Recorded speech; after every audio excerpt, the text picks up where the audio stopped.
kinerja suatu perusahaan atau biasa disebut dengan strategi manajemen. Balance scorecard, balance yang artinya berimbang atau seimbang dari dua aspek, yaitu keuangan dan non-keuangan, jangka pendek dan jangka panjang, serta intern dan ekstern.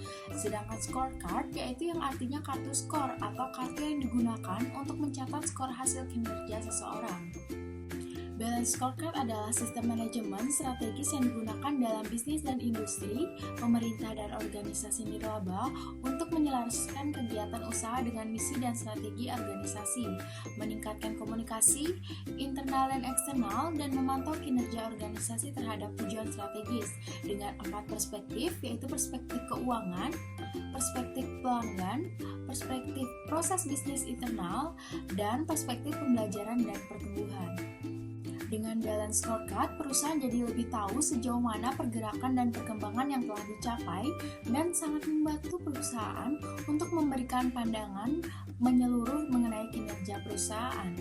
Secara konsep, balance scorecard merupakan konsep untuk mengukur apakah aktivitas operasional suatu perusahaan dalam skala yang lebih kecil sejalan dengan sasaran yang lebih besar dalam hal visi dan strategi. Baik, sebelumnya perkenalkan nama saya Winona Delia Bianda Pangaribuan dengan nomor absen 64. Selanjutnya saya akan menjelaskan mengenai strategi alignment melalui balance scorecard. Itu yang pertama, hubungan balance scorecard dengan strategi. Keempat perspektif dari balance scorecard sangat terkait satu sama lain. Sebagai ilustrasi, misalkan dari segi pembelajaran dan aspek pertumbuhan, dengan memperbaiki segala infrastruktur yang ada seperti pelayanan kualitas akan mengarah pada proses yang baik. Sebagai contoh, dengan mendesain ulang produk sehingga dapat mengurangi unit yang cacat. Dengan begitu, akan secara tidak langsung meningkatkan kepuasan pelanggan, yang selanjutnya mengakibatkan peningkatan pasar. Peningkatan pasar akan meningkatkan penjualan dan meningkatkan keuntungan. Pengertian mendasar dari alignment adalah bagaimana arah strategi divisi, unit fungsi di dalam organisasi harus dikaitkan satu dengan yang lain, membentuk sebuah mozaik yang menggambarkan logika berpikir yang benar tentang bagaimana arah visi dan misi organisasi dapat dicapai. Dalam menyelaraskan balance scorecard dengan strategi perusahaan dapat dilihat juga bahwa strategi yang berbeda membutuhkan balance scorecard yang berbeda. Kemudian, dalam mencapai strategic alignment melalui balance scorecard, diperlukan langkah-langkah berikut, yaitu yang pertama adalah penilaian. Organisasi harus dapat menilai atau menganalisis lingkungan internal dan eksternal. Kemudian yang kedua ada strategi, memperjelas proposisi nilai pelanggan, memvisualisasikan strategi, menggunakan profil strategi, dan menguraikan arah. Kemudian yang ketiga yaitu tujuan strategis. Pada langkah tujuan strategis, pembangunan strategi dikembangkan. Tujuan strategis adalah kunci dari perencanaan strategis. Manajemen yang sukses merupakan kunci untuk menerapkan. Kemudian yang keempat ada pemetaan strategi. Strategi adalah grafik yang menunjukkan hubungan sebab akibat dari tujuan tentang perspektif disertakan kisah tentang bagaimana organisasi akan mencapai hasil yang diinginkan. Kemudian yang kelima adalah ukuran kerja untuk melacak kemajuan strategi organisasi. Ukuran lag adalah ukuran hasil dari usaha di masa lalu. Kemudian ada ukuran objektif yang merupakan ukuran yang bisa langsung dihitung dan diverifikasi. Kemudian ada ukuran keuangan adalah ukuran yang dinyatakan dalam istilah moneter. Yang terakhir ada ukuran eksternal, ukuran yang berhubungan dengan pelanggan dan pemegang saham. Kemudian yang keenam adalah inisiatif strategis, yaitu proyek-proyek yang penting untuk keberhasilan strategi dikembangkan, diprioritaskan, dan diimplementasikan. Setelah langkah 6 selesai, kartu skor tingkat organisasi siap diluncurkan pada karyawan. Yang pertama ada analisis kerja. Data diubah menjadi pengetahuan dan pemahaman berbasis bukti.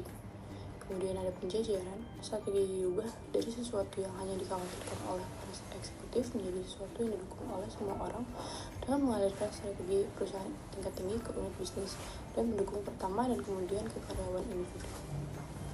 Kemudian ada evaluasi, yaitu kesempatan untuk meninjau kembali. Selanjutnya akan dijelaskan oleh saya. Baik, perkenalkan nama saya Niputuani Lutfia Libradi dengan nomor NIM 293. Di sini saya akan membahas mengenai materi ketiga, yaitu mengenai metode pengukuran perspektif. Yang pertama ada perspektif keuangan, menetapkan tujuan kinerja keuangan jangka panjang dan jangka pendek. Adapun bagian dari perspektif keuangan yaitu yang pertama pertumbuhan pendapatan. Perusahaan memiliki potensi pertumbuhan produk atau jasa yang besar untuk dapat mempertahankan dan meningkatkan pertumbuhan ini. Yang kedua ada pengurangan biaya. Nah, di mana untuk tujuan ini keakuratan penugasan biaya sangat penting. Adapun activity based costing dapat memainkan peran pengukuran penting, terutama untuk biaya penjualan dan administrasi biaya yang biasanya tidak diberikan pada objek biaya seperti pelanggan dan jalur distribusi. Dan yang ketiga ada pemanfaatan aset, yang dimana meningkatkan utilisasi aset merupakan tujuan utama. Selanjutnya ada perspektif pelanggan, yang dimana menentukan segmen pelanggan dan pasar di mana unit bisnis akan bersaing dan menggambarkan bagaimana nilai diciptakan bagi pelanggan. Adapun perspektif pelanggan yang pertama yaitu tujuan dan ukuran utama, yaitu meningkatkan pangsa pasar, retensi pelanggan, perolehan pelanggan, kepuasan pelanggan, dan profitabilitas pelanggan.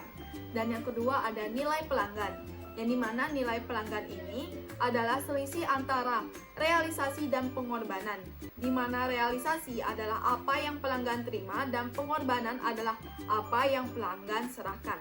Selanjutnya ada perspektif proses, yaitu sarana untuk menciptakan nilai pelanggan dan pemegang saham. Adapun bagiannya yang pertama yaitu proses inovasi. Adapun tujuan dan ukurannya meliputi peningkatan jumlah produk baru, peningkatan persentase pendapatan dari produk yang dimiliki, dan penurunan waktu untuk mengembangkan produk baru. Adapun bagian kedua yaitu proses operasional. Adapun tujuan dan ukurannya yaitu mengenai aktivitas yang dilakukan perusahaan mulai dari saat penerimaan order dari pelanggan sampai produk dikirim ke pelanggan. Adapun bagian dari proses operasional yaitu yang pertama peningkatan kualitas proses. Contoh ukuran kualitas proses adalah biaya kualitas, hasil output, dan persentase unit yang cacat. Terdapat satu metrik kualitas tambahan yang perlu disebutkan yaitu First Time Throughput atau VTT, yang dimana First Time Throughput ini adalah metrik kualitas umum yang digunakan untuk mengukur kualitas dalam sel, manufaktur, dan arus nilai dan dihitung dengan cara sebagai berikut, yaitu dengan rumus total unit yang diproses dikurang ditolak dan dikerjakan ulang dibagi total unit yang diproses. Selanjutnya adapun bagian dari proses operasional yaitu peningkatan efisiensi proses, yang dimana memperhatikan biaya proses dan produktivitas proses. Selanjutnya adapun bagian dari proses operasional yang ketiga yaitu penurunan waktu proses. Adapun bagian dari penurunan waktu proses yaitu yang pertama waktu siklus dan velositas. Adapun rumus yang digunakan yaitu biaya standar per menit dengan rumus biaya konversi sel dibagi menit yang tersedia. Selanjutnya ada efisiensi siklus manufaktur atau MCE dengan rumus waktu pemrosesan dibagi waktu pemrosesan ditambah waktu pindah ditambah waktu inspeksi dan ditambah waktu tunggu, di mana waktu proses adalah waktu yang dipakai untuk mengubah material menjadi barang jadi. Selanjutnya ada laporan takt time dan hari berdasar jam. Takt time berarti tingkat permintaan pelanggan atas produk. Laporan hari berdasarkan jam memberi informasi kuantitas per jam takt dalam satu kolom, kuantitas produksi per jam sesungguhnya dalam kolom kedua, dan jumlah kumulatif sesungguhnya yang diproduksi untuk hari terkait. Selanjutnya adapun dari bagian perspektif proses yaitu yang ketiga proses pelayanan pasca penjualan.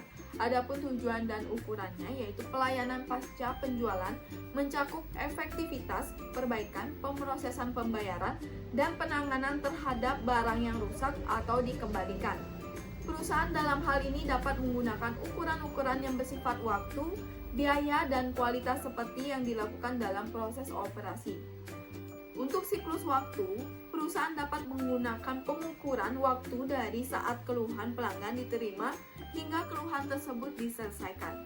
Selanjutnya ada perspektif pembelajaran dan pertumbuhan, yang dimana sumber kemampuan yang memungkinkan penyelesaian atau pemenuhan tujuan tiga perspektif lainnya.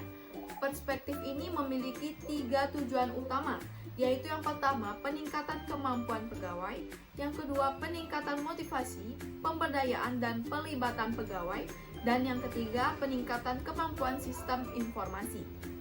Baik, sekian pemaparan materi mengenai metode pengukuran perspektif.